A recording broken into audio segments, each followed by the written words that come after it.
Namo tassa bhagavato arahato samma sambuddhassa. The subject of the discourse today is the process of enlightenment. This is based on what we discussed last week. We'll just briefly we'll now repeat the particular instance from where the subject today is derived. Now you'll remember last week, say the story of Sumana Devi, the daughter of Anathapindika.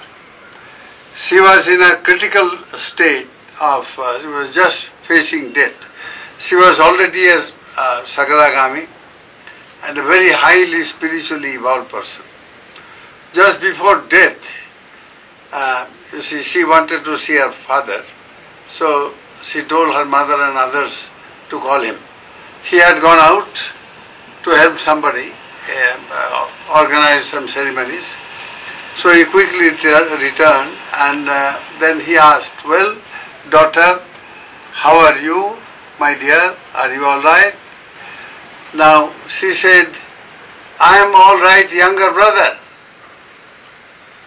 He called the father younger brother. Now this shocked Anathapindika, was already very highly evolved person. He was a Sotapanna, and he thought that she was in a delirium and she was not in her sense at all.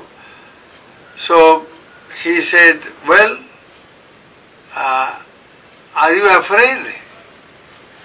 Then she said, "No, I am not afraid, younger brother.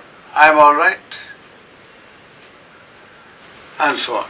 Then, after saying this, younger brother, she, 3 times, she just passed away. Now this shocked the Maha Upasaka, and Anathapindika, he said, "There is something very bad. She is such a spiritually evolved person. She meditated regularly and she was looking after the feeding of the monks. About 2,000 monks used to be offered with alms food every day. So all that she was in charge of, all that whole life she has done, you see, this kind of thing. She didn't marry. So Anathapindika attended to the funeral, cremation ceremonies and all the other rituals and so on, which had to be done at that time. After that, somewhere in the late noon, he went to the Buddha and he described what exactly happened. So Lord Buddha said immediately, he knew what has happened, but he immediately said, "Well, she did not die in delirium.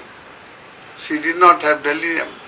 She was in perfect condition and she did not have any fear either. So she called you younger brother. That is because she was in a different, her mind was in a different plane at that time. She was thinking in terms of ultimate reality. She didn't think in terms of father, mother, sister, I and all that. No. Her mind was in the plane of, in the Lokutra plane actually. So she, before passing away, she wanted him to know her condition, and so she called him younger brother, because she was Sotapanna and he was, she was Sakadagami and he was only Sotapanna. These are 2 different stages of enlightenment. So last time, this much I mentioned. There are several points which arises from this event. This is an extraordinary experience, no doubt. And so today we will pick up the thread And you see, what exactly is the nature of enlightenment? What happens to an enlightened person and to an unenlightened person? Now that is going to be the subject of the discourse today. So first of all, what exactly is meant by enlightenment? Enlightenment is a process of experiencing Nibbana. That is what it is. There are 4 distinct stages of enlightenment, and they are known as the Sotapanna, Sagaragami, Anagami, Arhat. Now these 4 stages can be compared to a mansion. Say a mansion which is built like a tower-shaped mansion, let us say, having 4 distinct stages. In the first stage, when you find access into this tower mansion, there are 2 sides of this particular first floor, the first stage. One is where the actual, you see, Magga Jnana, the insight, the supramundane or the transcendental insight into Nibbana. Nibbana is as the object of that state of consciousness, of that state of insight. And as soon as you experience this state of Nibbana as the object of the consciousness, your consciousness undergoes total change. It becomes transformed. Then the person becomes spiritually transformed, and he is known as one who has entered into the stream of Nibbana. Srota is stream. Srota Panna, one who has entered into the stream directly leading to Nibbana, experience of Nibbana, or realization of Nibbana. So now, at this stage, all that happens is that 3 fetters. Fetter means they are just bandhana, those which tie the mind with worldly existence. These 3 fetters tie the mind with the mundane state of existence, where life, one travels, so to say, journeys from life to life ad infinitum. There is no end to this.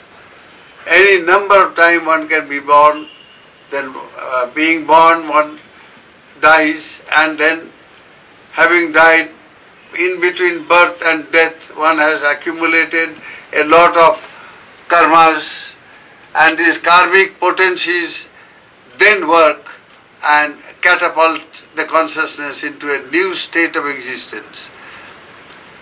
And that is called the rebirth into a new plane of existence, or a new circumstances in which a person may die and may be born in the human plane itself, into some other country, into some other family, and so on.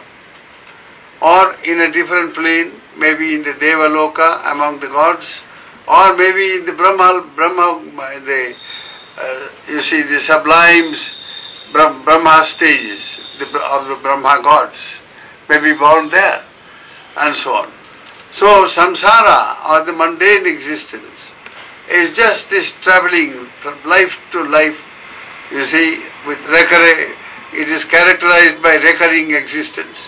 One is born only to die, and then again only to be reborn, and endlessly this goes on, which is what the Buddha called the noble truth of dukkha.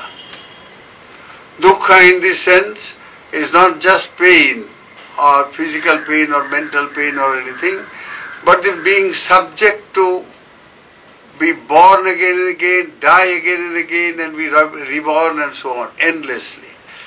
And this samsaric existence, or mundane existence, gets Now the consciousness which brings about this type of existence is totally transformed as soon as you find an access in the first level, the first stage of the supramundane stage or transcendental stage of Sotapatti.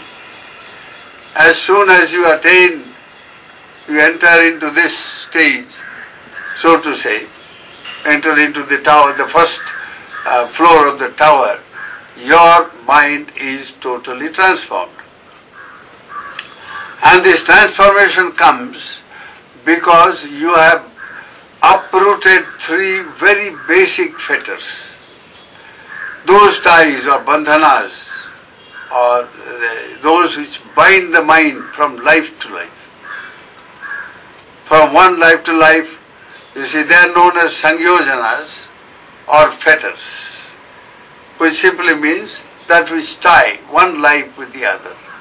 So the first three mental fetters which are responsible for bringing about this rebirth from life to life, life to life. Now these three are severed once for all. They are uprooted. And once they are uprooted and destroyed, now the mind is totally transformed. Now once this happens, several other things also occur. The moment a person is, liberated from these ties which bind life after life, these sangyojanas, these fetters which bind us in samsaric existence. Now as soon as they are destroyed, they are uprooted, then this is a subjective experience. Subjectively the consciousness is transformed and the fetters are uprooted once for all, so that it can never revert back to the mundane state. Now it has become transmundane, you have gone beyond. So with this tremendous transformation of the consciousness, there are other wonderful things that happen. Now objectively, this is subjectively, this transformation has occurred by destruction of the Sangyojana. Now objectively, you are totally liberated from being born in the apaya. There are 4 stages of subhuman existence. For instance, once you become a Sotapanna, you get this Sotapatti Magga state of insight, enlightenment insight.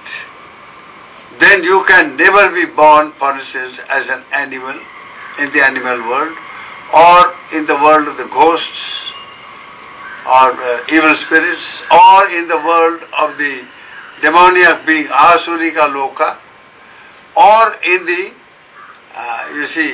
in the hells, in the lowest state of apaya is the hellish existence. So, Niraya it is called, or Naraka. Now all these states, once and for all, you see, all these states have been, now you have gone beyond them. That means with this transformation of consciousness, there is also the objective attainment of no more rebirth into these lower planes. You are liberated.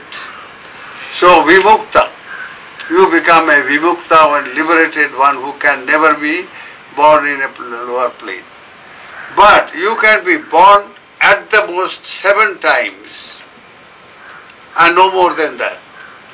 And within these 7 times, in the Kama Sugati or in the Rupa Vachara, Arupa Vachara, there are these 3 spheres of existence. One is the Kama Loka or the Kama Vachara, the sphere of existence where life is immersed, so to say, in sense-born desire. Just as the fish born in water, it is submerged in water, surrounded by water.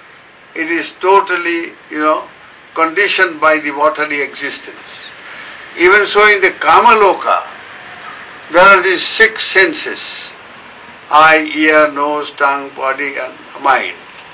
Now, these senses are also doors. They are door for the mind to experience the external world. The eye experiences visible objects, and because of this interaction between the eye and the visual object, there arises the seeing consciousness. And when you see, the seeing mind or seeing consciousness arises, that may bring all kinds of other states of consciousness. You may like the object and then craving will arise, greed will arise, or you may dislike the object, hatred will arise. Like that, the mind can become polluted, or it's an object which brings about sublime feelings, greater feelings. You see a temple, you see a stupa, you see a Bodhi tree, and your heart is filled with devotional feeling, filled with saddha, you see, faith, and with wisdom. What these objects symbolize, that with wisdom you see. So, this interaction, subject-object interaction, now, these, as a Sotapanna, you are no longer subject to, you see, 3 things. The sense illusion, I-ness, my-ness, I am, or belief in a soul, belief in a self, as an permanent, unchanging body, you see, entity that travels from life to life and so on. And this is based upon some kind of religious dogma or religious belief and so on. Now with that, you see, once this kind of belief sets in and the mind is totally conditioned, one has the sense of being I as a permanent entity which never dies and so on. The body may die but not the mind and so on. Once this kind of belief or ideology overtakes the mind, then the mind suffers from several other limitations. So now when I sense is gone, therewith doubt also and cynicism also will go. Your mind will be open and you are open to truth. But once you have got into this kind of I belief, this soul self-illusion, then your mind is not open to truth at all. All kinds of dogma will take over but not truth. And then other belief pattern sets in. You believe in external things. For instance, you, in the name of religion, all kinds of external practices which do not affect the mind at all. Now these fetters, we will discuss them in greater detail, but for today's purpose, this much is enough.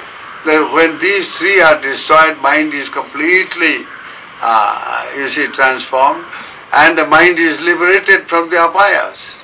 And you can be born in the sugati, in the happy states of the human being, and that also a higher type of human being, not just any human being, and the gods and so on.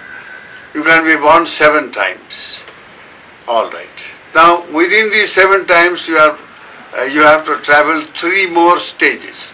So the second stage of this tower, let us say, is the stage of the Sotapanna, Sakadagami. The first is Sotapanna, stream entrance. Second stage, you have the Sakadagami, means you can be born only once in the Kamaloka. Thereafter you are released, you are freed from Kamaloka. You can be born in Rupaloka, Arupaloka, that is in the world of the Brahmas, the sublime Brahma gods, there you can be born, and so on. So the Sakadagami, in this case, Sumana Devi was a Sakadagami. So she addressed the father, because he was at the moment just before passing away, she was aware that she was Sakadagami and that she was aware of where she was going to be born. So when Buddha revealed this, and Anathapindika said, where is she born? So Lord Buddha said, well, she is born in Tusita Devaloka. That is the highest state of Kamavachara Devaloka. Beyond that is the Manaloka and so on. So now, she was born immediately. After saying this, she was born in the Tusita Devaloka and she was aware of it. She wanted the father to know this, so that he will further exert spiritually and also try to attain the higher stages. So the Sakadagami is the second stage. There are two more fetters are more or less not destroyed, but they are atrophied. It's like you see a paralytic patient, for instance, one suffering from paralysis. Well, the hand is there, the legs are there, the body is there, but they don't work. They are atrophied. They are, senseless. They don't work at all. So, two more fetters. One is the sensual desire, which is the one thing in Kamaloka that completely overtakes the minds of all beings in Kamaloka. So now, these Sakadagami people, you see, they have sort of attenuated, or rather made this sensual desire, and its opposite, vyapada, ill will or hatred. That means both passion, greed, or lust and hatred. Both these have been very much atrophied. They have been weakened to an extent that they don't work. They are more or less paralyzed. But they are not destroyed. They are still there. So in the third stage only they are destroyed, and the third stage is called Anagami. So the Anagami is liberated, just as Sotapanna is liberated, you see, from the apayas, from the subhuman planes of existence. The Anagami is liberated from the Kamaloka itself. The Sakadagami, the second stage, no, at least once in the Kamaloka, this being can be born. The Sakadagami can be born in one more time in Kamaloka, just as Sumana Devi was born in the Tusita. So now, from there she becomes an Anagami and is no more. She cannot be born. She is liberated from Kamaloka. So the Anagami stage liberates a being from Kamaloka itself. There are 11 planes of existence in Kamaloka. There are 4 the subhuman planes, then the human plane, then the 6 Devalokas. Altogether 11.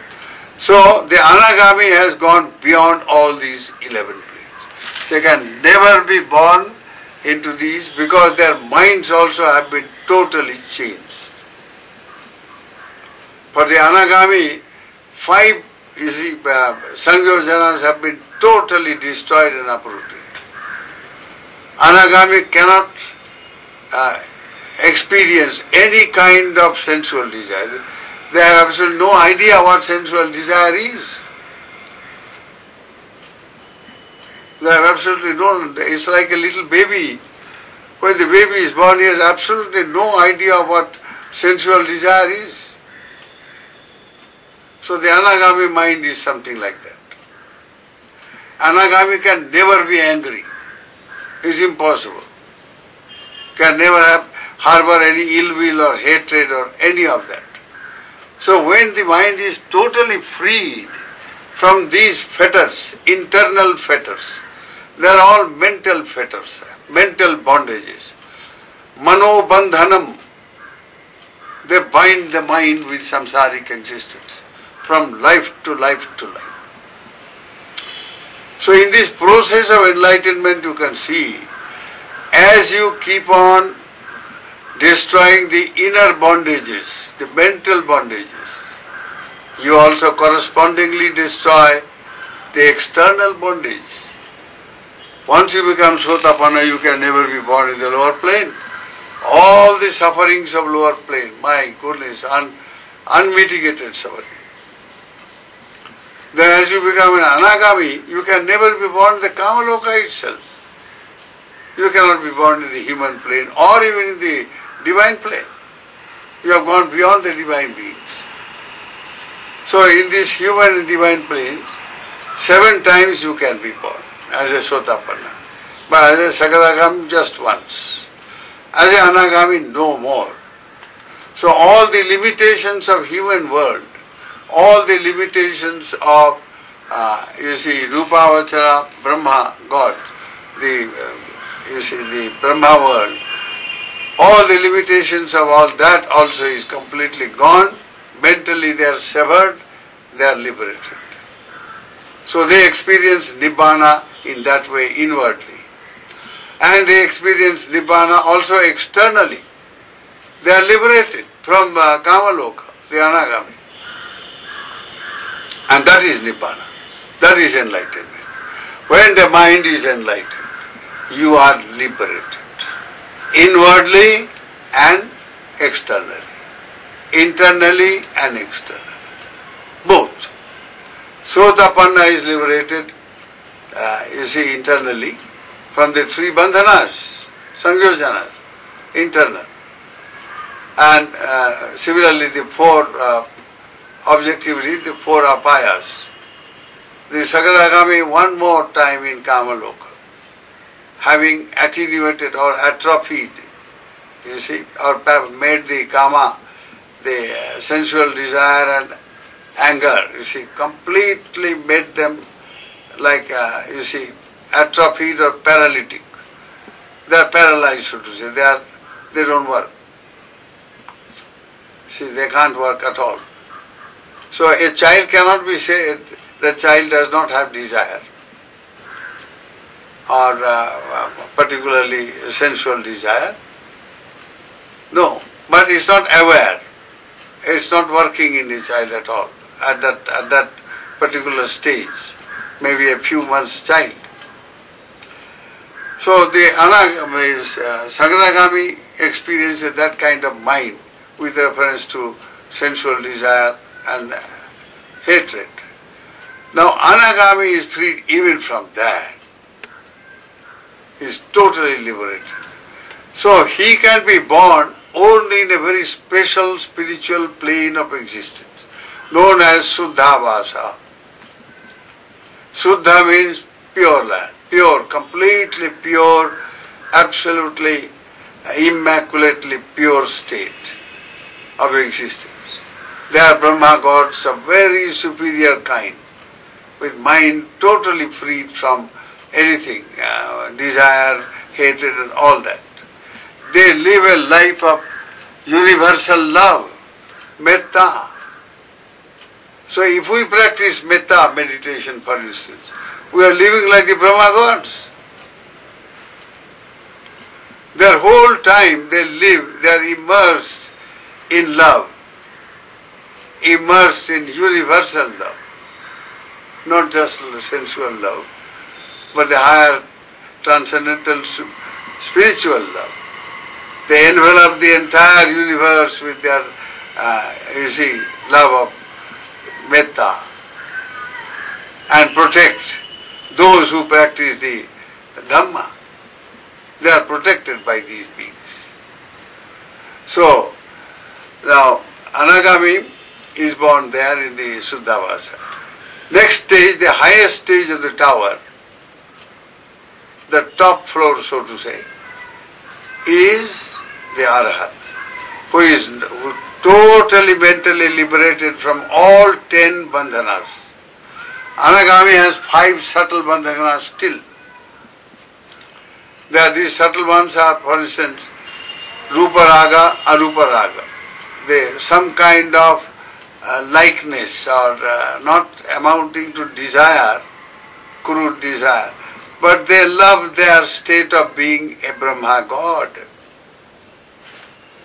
And when they love their state of being a Brahma God, they also have some attachment for that. Some that kind of sublime spiritual, Brahma type of attachment. Then there is also what you call uddhacha, some kind of mental restlessness. And then the fifth is ignorance, this primordial unknowing. So even up to the anagami stage, some kind of mental, restlessness or some kind of mental mana it is called, that is spiritual pride. Oh, I have attained to this supreme state. That's why the Brahma gods keep on saying, I am the Father, I have attained this, I have this. That is called the mana, a kind of ego, spiritual ego of self-righteousness and spiritual ego it is. So even that the Arahat has overcome. All these five subtle ones, which the Anagami still has. You see the five subtle bandhanas, the Anagami has completely done away with the gross ones, the five gross ones, but not the five subtle ones. So the Arahat does that job. He totally uproots all these five, so that he is no more subject to any plane of existence, any mundane plane of existence. A mundane plane of existence is characterized by what? In this plane a being is born. So the being is subject to the law of karma and punarjanma, law of karma and rebirth. Even the anagami, for instance, he is reborn there. In the Suddhavasa there are 5 stages in Suddhavasa. They are known as Indriya, spiritual Indriyas, controlling powers. And 5 of them, Saddha, Virya, Sati, Samadhi, Panya. They mature them in these 5 stages. Then only in that very state, plane, Suddhavasa, they become Arhats there.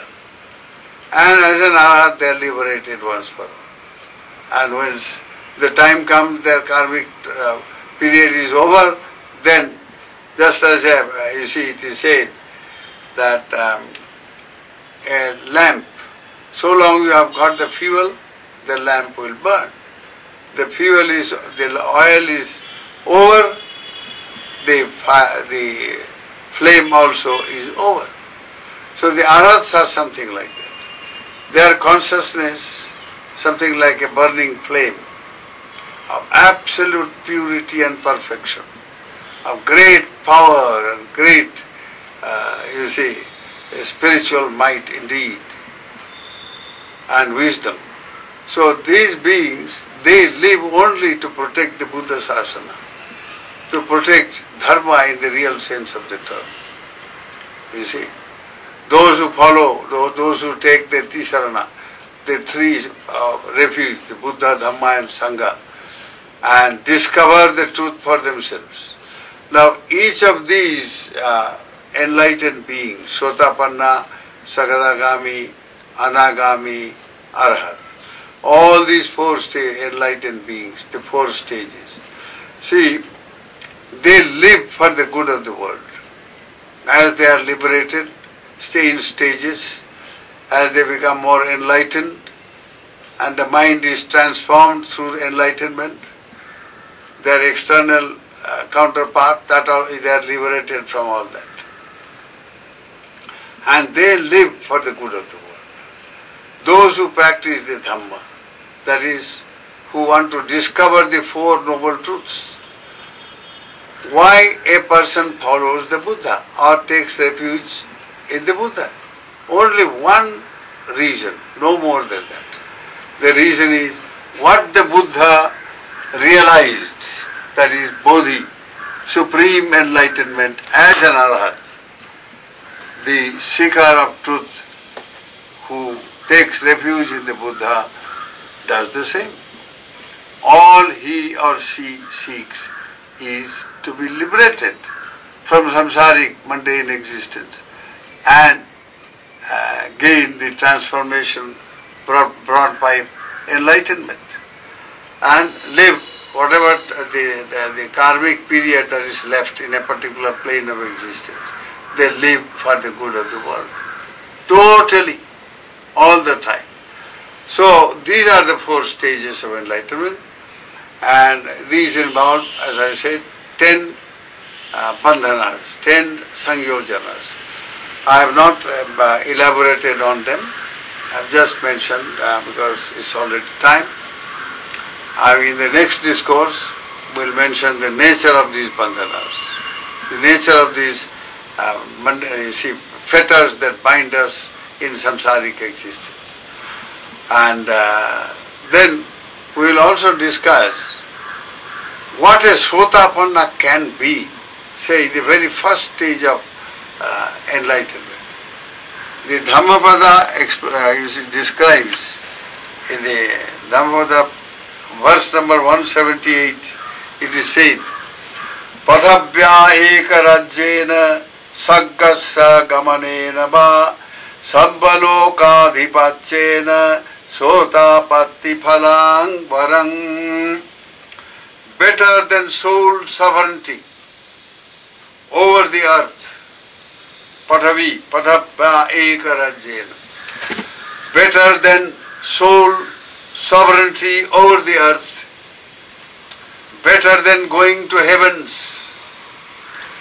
Better even than the lordship over all the worlds is the supramundane fruition state of stream entrance.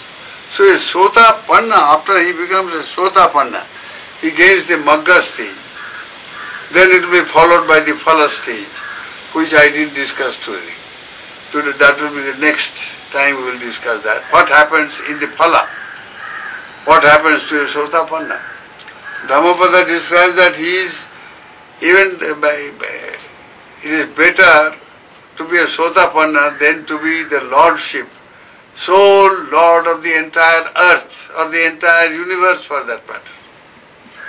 So it is so precious. So, its excellence is incomparable. Even as a sotapanna, then what to talk about, you see, the other stages, particularly the final stage of an arahat, a perfect one. An arahat means a perfect one. Perfect one is a fully enlightened being. And among them also there are other categories that we will discuss later. So today we have this much. Next we will pick up the other details about enlightenment. May the grace of Bhagavan Buddha surround your lives with wisdom and well-being. May you all be happy and well. Sukhino bhavantu.